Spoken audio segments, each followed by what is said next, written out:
Hello and welcome everyone.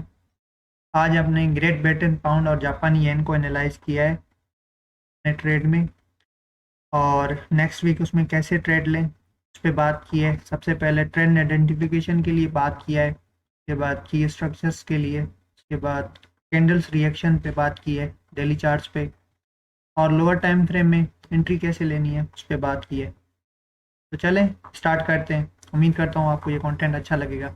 Thank you. Great Britain pound जापानी येन को हम एनालाइज करने वाले हैं आज अपने ट्रेड में। इसके लिए सबसे पहले हम ट्रेंड देखेंगे, मार्केट का ट्रेंड कौन सा है। अगर मार्केट ट्रेंड देखा जाए तो ओवरऑल बुलिश लग रहा है।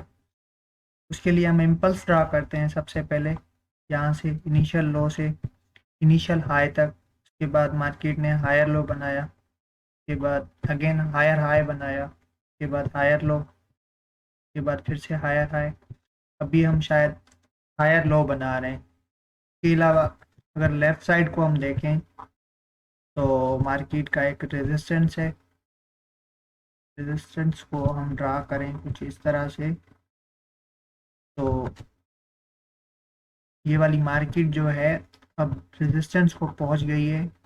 और इस रेजिस्टेंस लेवल पे अगर मार्केट कैंडल रिएक्शन देखा जाए तो बड़ा स्ट्रॉन्ग है। सेलर्स ने बड़ा स्ट्रॉन्गली रिजेक्ट किया बायर्स को। यहाँ से अगर देखें, ये वाले 1 2 3 4 चार कैंडल जो थे वो ओवरऑल बुलिश थे, लेकिन 19 जनवरी को जब हम वहाँ पहुँचे रेजिस्टेंस लेवल को, तो इस कैंडल के साथ इस कैंडल को अगर देखें, इस कैंडल को सेलर्स ने बड़ा स्ट्रॉन्गली रिजेक्ट किया है। ये एक डॉजी कैंडल है। डॉजी कैंडल अगर किसी स्ट्रक्चर पे बन जाए, सपोर्ट पे या रेजिस्टेंस पे, तो इसकी अहमियत ज़्यादा होती है। तो के लिए अभी हम चलते हैं लोअर टाइम फ्रेम में, एनालाइज करते हैं कि मार्केट क्या कर रही है।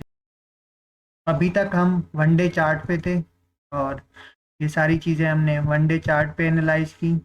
और अभी हम चलते हैं लोअर टाइम फ्रेम में।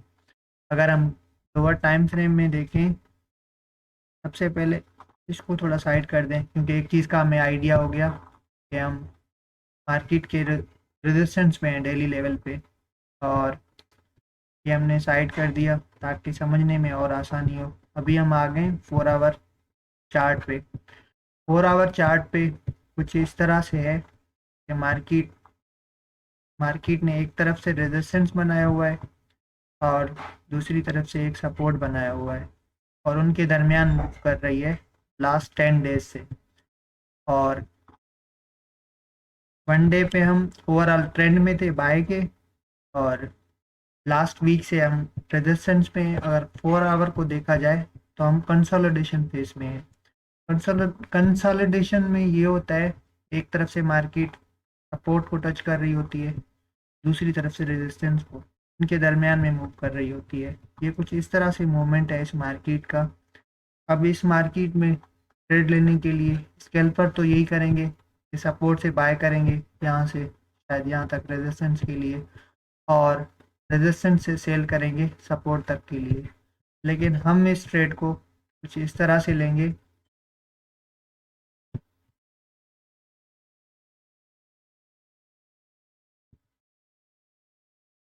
जब ये यहाँ से ब्रेक हो, ये जो कंसोलिडेशन फेस है, ये जब ब्रेक हो, जब ये ब्रेक हो और रिटेस्ट करने आए, और उसके बाद हम एक्सपेक्ट करेंगे सबसे पहले इस लेवल तक के लिए, और उसके बाद थोड़ा सा लेफ्ट देखेंगे और सही से नज़र आएगा।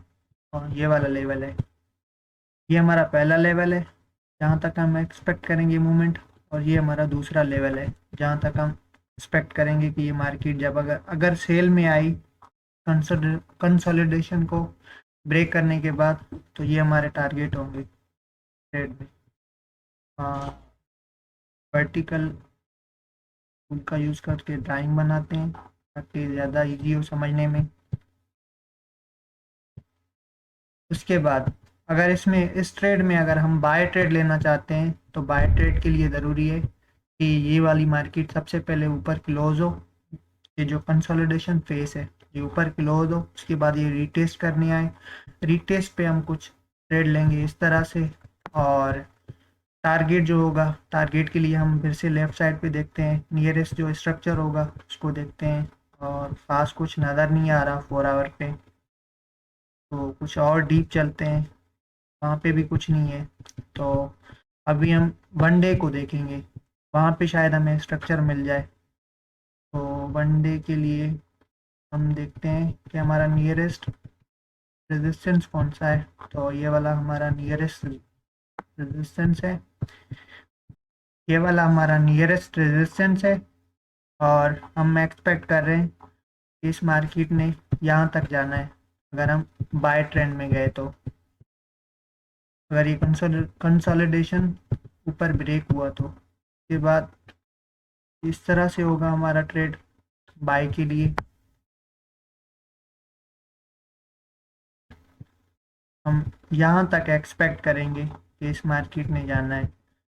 ये कंडीशन वाइज ट्रेड है, हम इसको ब्लाइंडली ट्रेड नहीं करेंगे। सबसे पहले ब्रेकआउट का वेट करेंगे दोनों तरफ के लिए, अगर ब्रेकआउट हो जाता है तो उसके बाद ही ट्रेड लेंगे। सेल ब्रेकआउट के लिए लाजमी है कि ये नीचे ब्रेक करे सबसे पहले, और नीचे से मुराद ये इस फेस को ना नीचे ब्रेक करे, उसके बाद ये रीटेस्ट करने आए, उसके बाद हम ट्रेड लेंगे। पहला टारगेट हमारा ये वाला एरिया होगा,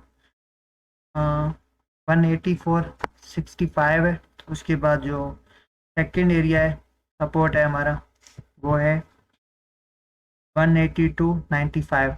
और अगर हम बाय साइड की बात करें तो सबसे पहले ये नेकलाइन एरिया ब्रेक हो 188.77 वाला, उसके बाद टारगेट जो हमने एम किया हुआ है 191.22 है। तो देखते हैं क्या होता है।